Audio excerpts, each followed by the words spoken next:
Voilà, c'était une chronique émouvante d'un message aux journalistes à Gaza, justement, lu par Wilson Fash de RFI.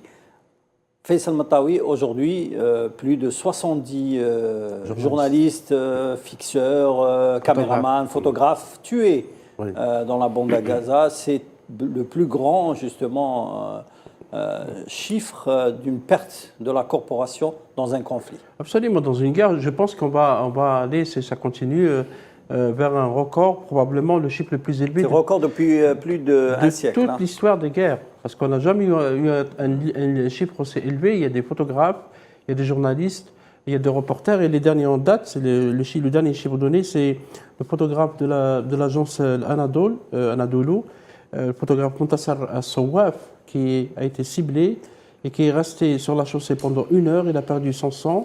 Et quand on l'a mené à l'hôpital, comme les hôpitaux de Mahmadani, Gaza n'a pratiquement pas de moyens d'équipement pour le sauver, il a perdu la vie.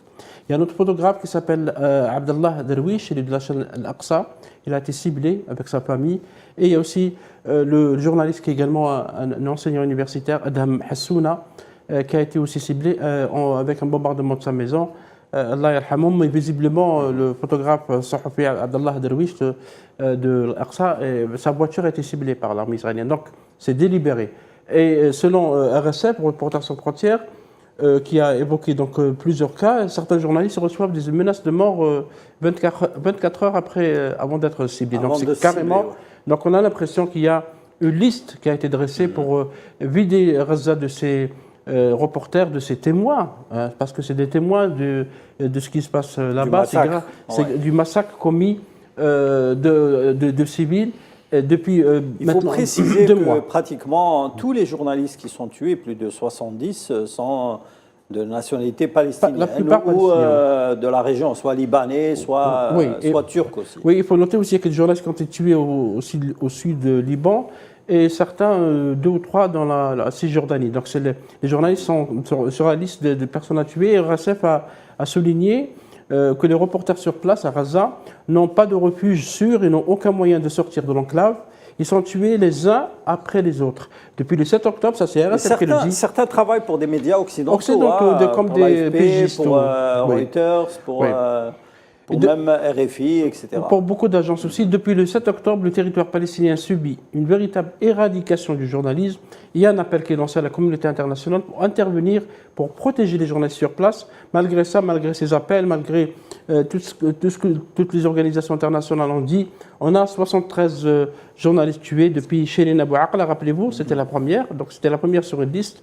Et je pense qu'Israël, puisque visiblement aucune force n'arrive à la dissuader, pourquoi justement les organisations de défense des journalistes comme RSF, mais il y a aussi d'autres organisations ONG étrangères ou internationales, ne font rien pour justement médiatiser, parler de ce massacre délibéré des journalistes sur le terrain? Moi, je pense que les organisations comme Committee to Protect Journalistes, qui est CPJ, qui est une organisation installée à New York, Human Rights Watch, qui est une organisation de défense des droits humains installée à Washington. Il y a le comité pour la protection des journalistes qui dénonce quotidiennement, Reporters sans frontières, mais les appels et les communiqués de ces organisations sont ignorés par les médias.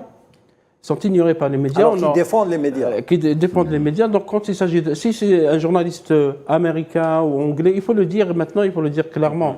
Lorsque c'est un journaliste occidental qui est tué, bien sûr on souhaite la mort pour aucun de nos confrères. Au contraire, nous défendons nos confrères, quelle que soit leur confession, quelle que soit leur nationalité ou leur origine. Mais lorsqu'il s'agit de journalistes palestiniens, ils ne sont apparemment pas considérés comme journalistes ou ils sont considérés comme militants du Hamas, d'où le silence honteux. Je pense que l'histoire retiendra ce silence honteux des grands journaux, des grands médias occidentaux qui, souvent, et comme nous le disions au début, ces médias nous donnaient des leçons sur la démocratie, les droits de l'homme, la défense des droits de l'homme et la liberté d'expression. On voit que cette liberté d'expression a beaucoup de limites lorsqu'il s'agit de critiquer Israël.